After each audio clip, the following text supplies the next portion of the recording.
Hello and good evening and welcome to today's English session learning and translation classes। तो आज आपका सभी का स्वागत है और आज आप हमारा टॉपिक देखिए क्या है। ये है the real story of लाहौर्स Heera Mandi. तो ये आज एक हाल ही में एक मूवी आई हुई है हीरा मंडी, उस पर ही ये एक टॉपिक है।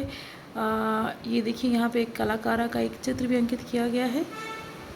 इस टॉपिक के बारे में और जानेंगे। इससे पहले हम आगे बढ़े, हम आपसे कहना चाहेंगे अगर आपको हमारा कंटेंट अच्छा लगे तो हमारे चैनल को लाइक शेयर सब्सक्राइब ज़रूर करिए, और कमेंट के थ्रू अगर आपकी कोई रिक्वेस्ट है या कोई क्वेरी है तो हमें आप ज़रूर बताएं।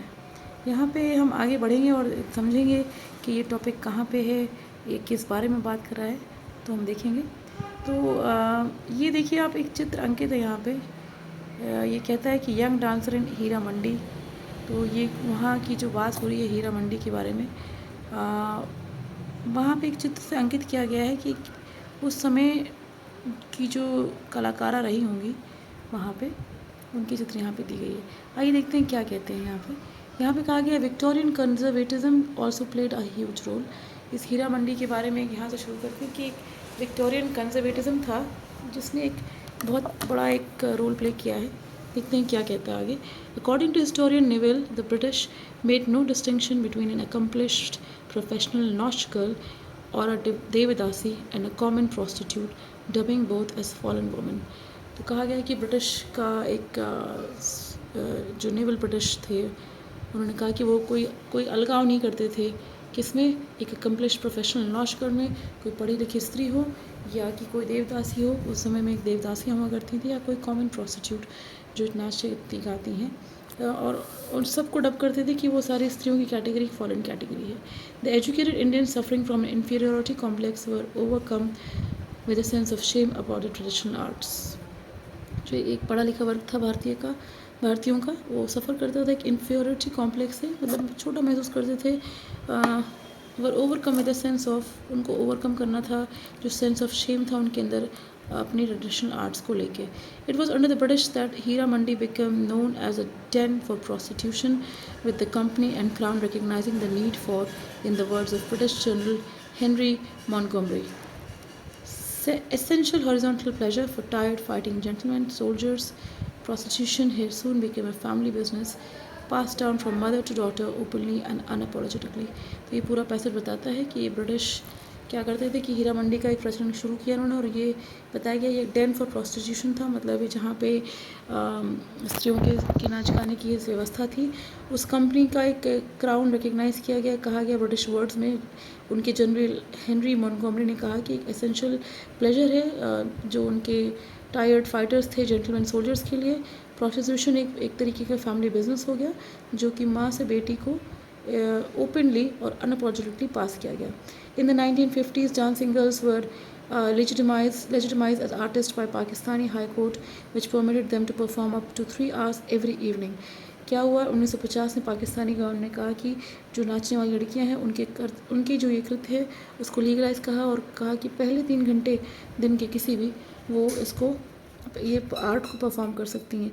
हीरा Mandi retain its status as a centre for the performing arts, producing some of the most famous stars. उन्होंने कहा कि हीरा मंडी एक तरीके का उसने स्टेटस को इन्जॉय किया, जिसने प्रोड्यूस किए बहुत सारे फेमस स्टार्स को। देखते हैं आगे क्या कहता है। ये कह रहे हैं आगे, entertainment was considered beneath women from high class backgrounds, so it was traditional performers of Hira Mandi who became professional singers and dancers। उन्होंने कहा कि एंटरटेनमेंट कंसिडर किया जाता था कि एक वुमेन के साथ जोड़ा जाता था, और कहा जाता था कि हाई क्लास बैकग्राउंड जो है उसके साथ ट्रेडिशनल परफॉर्मेंस हो जाए, और हीरा मंडी उसमें एक प्रोफेशनल सिंगर और डांस को रखते थे।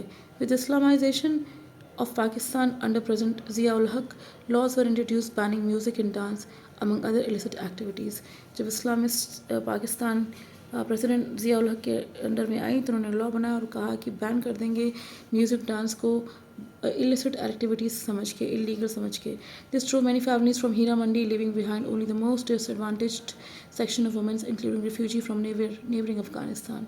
ये क्या किया इसने, बहुत सारी फैमिलीज़ जो हीरा मंडी में थी उनको मजबूर किया कि वो उसको छोड़ के जाएँ, और ये वहाँ की जो डिसएडवांटेज सेक्शंस ऑफ वुमेन थी, including refugees from neighbouring Africans, वहाँ पर रह गई।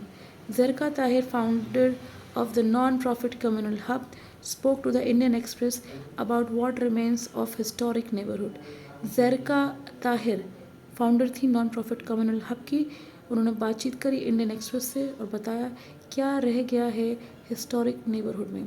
Tahir says that while Zia's policies did lead to a crackdown on prostitution in Hira Mandi, there were other factors too that transformed the area.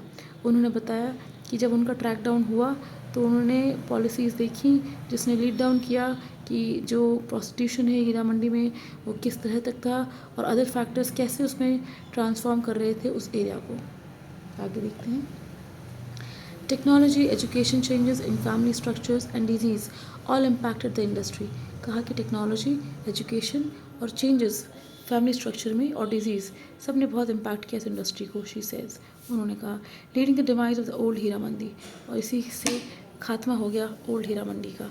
Describing the neighbourhood today, Tahir says, अपने neighbourhood को बताते हुए ताहिर कहती हैं women of all ages can be hired, the women over 60 often selling their services for as little as ₹50.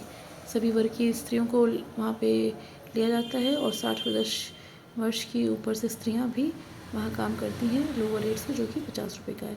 If they have a stomach ache, they go in to a streets, she says, and earn just enough money to buy 1 tablet of paracetamol. According to Louis Brown, sociologist and author of Dancing Girls of Lahore, the women of Hira Mandi are often confined to a life of destitution after multiple pregnancies and venereal diseases have ravaged their once youthful bodies. उन्होंने कहा है कि एक Louis brown की sociologist जो है उनकी किताबें डांसिंग गर्ल्स ऑफ लाहौर 2005 में पब्लिश हुई है. कहा कि वुमेन ऑफ हीरा मंडी जो वहाँ की स्त्रियाँ थीं वो कन्फाइंड रहती थी एक डेस्टिट्यूशन लाइफ में, मल्टीपल प्रेगनेंसीज़ के साथ, एक वेनरल डिजीज़ के साथ जो उनकी युवा बॉडीज़ को ख़त्म करता था. Tahir says most people of Heera Mandi ना choose to send their children away. उन्होंने कहा कि हीरा मंडी के बहुत सारे लोग अब अपने बच्चों को अलग भेजना चाहते हैं. It is not uncommon for family elders to send girls as young as 13 to dance troupes in Gulf India and Ukraine. और ये आज भी कॉमन है कि बहुत ही यंग लड़कियाँ एज यंग एज 13 ईयर्स उनको भेज दिया जाता है गल्फ इंडिया और यूक्रेन में परफॉर्मिंग आर्ट्स के लिए. Most historians and experts agree that Heera Mandi of today is starkly different from what it is depicted in films and television shows. उन्होंने कहा कि जो हीरा मंडी आज का है वो बहुत अलग है जो कि दिखाया गया है फिल्म्स और टेलीविजन के शो में. However, according to Tahir, the lives of women living there have been romanticised often to their detriment. उन्होंने कहा है कि वहाँ पे जो महिलाएं रहती हैं उनकी लाइफ को काफ़ी रोमांटिसाइज़ किया है इसके बजाय कि ऑफन टू देयर डिटायरमेंट, जबकि वो थोड़े से लो में रहती हैं. तो ये हमारा आज का टॉपिक था हीरा मंडी. इसकी हाल ही में सेंचुरी लबंसारी जी ने एक पिक्चर बनाई, तो ये टॉपिक काफ़ी चर्चा में भी रहा है. आप हमें कमेंट के थ्रू बताइएगा आज का हमारा डिस्कशन आपको कैसा लगा. कोई स्पेशल रिक्वेस्ट है तो हमें ज़रूर बताइएगा. हमारा चैनल पे नंबर है, आप हमें कांटेक्ट भी कर सकते हैं. आज हमें सुनने के लिए आपका बहुत बहुत आभार. Thank you everyone.